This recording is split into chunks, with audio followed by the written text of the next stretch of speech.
just 4 days before the 2004 presidential election in America. News channels aired a videotape of Osama bin Laden. This was one of the most important elections in U.S. history. Both candidates, George Bush and John Kerry, were running their campaigns with the promise that if they came to power, they would take revenge on Osama bin Laden for the 9/11 attacks. In the video aired on Al Jazeera, Osama bin Laden appeared quite healthy and was accepting responsibility for the 9/11 attacks more directly than ever before. The purpose of this video message was to show the whole world, especially the United States, that the world's most wanted man was still safe and unbothered.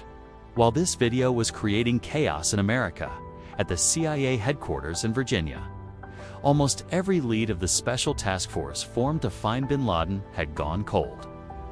This situation was extremely frustrating for the CIA because the same Osama bin Laden, who is now confidently speaking through a video message, was the one they had come very close to capturing almost 3 years earlier.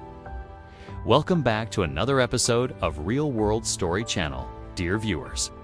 Just a month after the 9/11 attacks, the U.S. invaded Afghanistan and pushed al-Qaeda fighters into the eastern part of the country.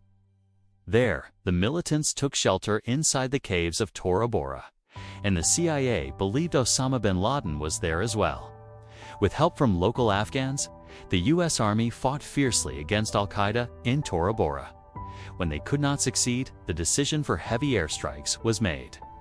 But by the time the U.S. Army won the battle, bin Laden had already escaped.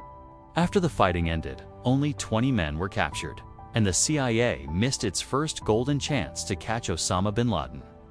What the CIA didn't know was that among those 20 detainees was one man who would eventually open the path to finding bin Laden. This was Mohammed al-Khatni, a name completely new to the CIA before his capture. He himself admitted having links to al-Qaeda and said he had come to Afghanistan for jihad. But when the CIA recorded his fingerprints, they matched their existing system. Just a few weeks before 9/11, a man had tried to enter the United States at Orlando International Airport with only $800 cash and a one-way ticket. A customs agent, suspicious of him, denied him entry and sent him back. That man was the same Mohammed al-Khatni who was now captured at Tora Bora and whose fingerprints were already recorded in the CIA system. The CIA had another reason to link al-Khatni to al-Qaeda. On the same day and around the same time he attempted to enter the U.S., a phone call was made from a phone booth at the Orlando airport to an al-Qaeda number in the UAE. Since al-Khatni was at the airport at that moment, the CIA suspected the call was made by someone who had come to receive an accomplice. Besides this, the FBI also found an abandoned car in the airport parking lot the same day. That car had been rented by Mohammed Atouf, the man who flew American Airlines Flight 11 into the North Tower of the World Trade Center. All these events suggested a strong connection between Mohammed al-Khatni and the 9/11's plot. Investigators concluded that al-Khatni was supposed to take part in the attacks by joining the hijackers of United Airlines Flight 93, the plane that didn't reach its target and crashed in Pennsylvania when passengers fought to regain control. After connecting all these clues, al-Khatni was interrogated again, and this time he admitted his ties with al-Qaeda. 3 months later, in March 2002, another al-Qaeda member named Abu Zubaydah was captured. He used to deliver various supplies to the group. He helped the CIA track down Khalid Sheikh Mohammed, the mastermind behind the 9/11 attacks, who was captured a year later. Al-Khatni told the CIA that 2 months before the 9/11 attacks, in July 2001, Khalid Sheikh Mohammed introduced him to a man who was a new name for the CIA, Abu Ahmed al-Kuwaiti, the person who trained him. This information helped the CIA understand al-Qaeda's structure, but it still wasn't enough to locate Osama bin Laden. The CIA tried everything. But not only could they not find bin Laden, they couldn't even get reliable information about him. They kept watch on his family members, but none of them seemed to be in contact with him. The CIA only knew one thing: wherever bin Laden was, he was sending messages from there. In the following years, audio tapes of bin Laden were released, suggesting he was still communicating with al-Qaeda leadership. The CIA's new strategy now focused on identifying al-Qaeda's courier network, the people who carried messages between bin Laden and other leaders. In January 2004, Kurdish security forces arrested a man named Hassan Gol, who was carrying a letter from Osama bin Laden. He was handed over to the CIA, where during interrogation, he revealed a critical secret. Abu Ahmed al-Kuwaiti was bin Laden's personal courier, the same Abu Ahmed who had trained Mohammed al-Khatni. Because of this, the entire investigation shifted toward finding Abu Ahmed. But the CIA received mixed information. Hassan Gol claimed his role was very important, but Khalid Sheikh Mohammed labeled him a retired member. In 2005, Abu Faraj Alibi, al-Qaeda's commander after Khalid Sheikh Mohammed, was also captured. He too denied that Abu Ahmed had a major role. By now, several al-Qaeda members had been interrogated, and every one of them gave conflicting statements about Abu Ahmed.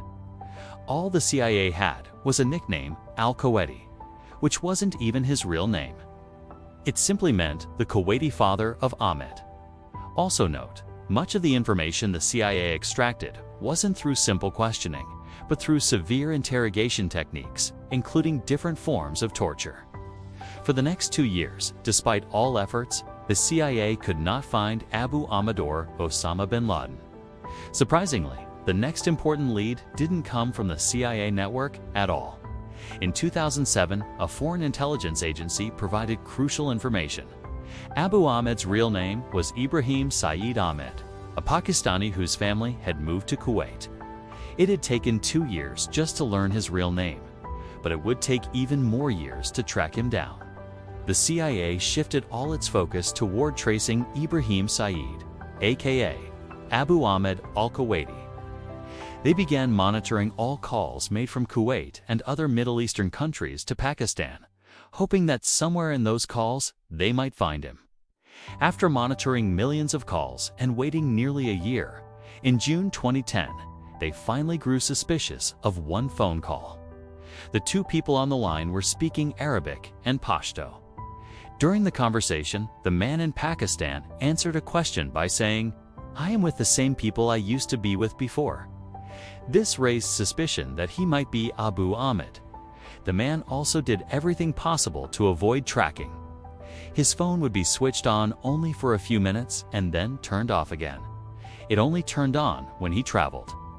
These behaviors convinced the investigators that this was indeed Abu Ahmed al-Kuwaiti. So, ground-level surveillance began. In August 2010, a Pakistani CIA agent was assigned the task. For several days he followed him. But Abu Ahmed did not go anywhere that could lead them to bin Laden. This led to the suspicion that perhaps bin Laden was not somewhere else but living in the same compound with Abu Ahmed. Although the US still did not have 100% confirmation, they believed the man they had been searching for over 10 years was probably there. At this point, the intelligence agency's job was complete. Now the operation was handed over to the Special Military Unit. On May 1, 2011, at 11 p.m., 2 Black Hawk helicopters took off from Jalalabad airfield in Afghanistan toward the compound in Abbottabad. The mission was extremely complicated, not only because Pakistan had not been informed about it, but also because the compound was close to the Pakistan Military Academy.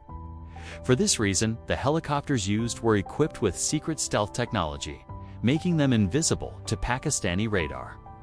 The operation was planned to take 40 minutes, but the Navy SEALs located and killed Osama bin Laden on the 3rd floor of the building within the first 15 minutes. The remaining time was spent fighting his guards. After 38 minutes in total, they exited the compound. During the return, one helicopter malfunctioned and couldn't take off. It was destroyed on the spot, and everyone including bin Laden's body was transported back in the remaining helicopter. According to US officials, Osama bin Laden's body was buried at sea in the Arabian Sea within 24 hours, with permission from Saudi Arabia. We hope you will like and share this real-world story video. Thank you for your kind comments. See you in the next amazing video.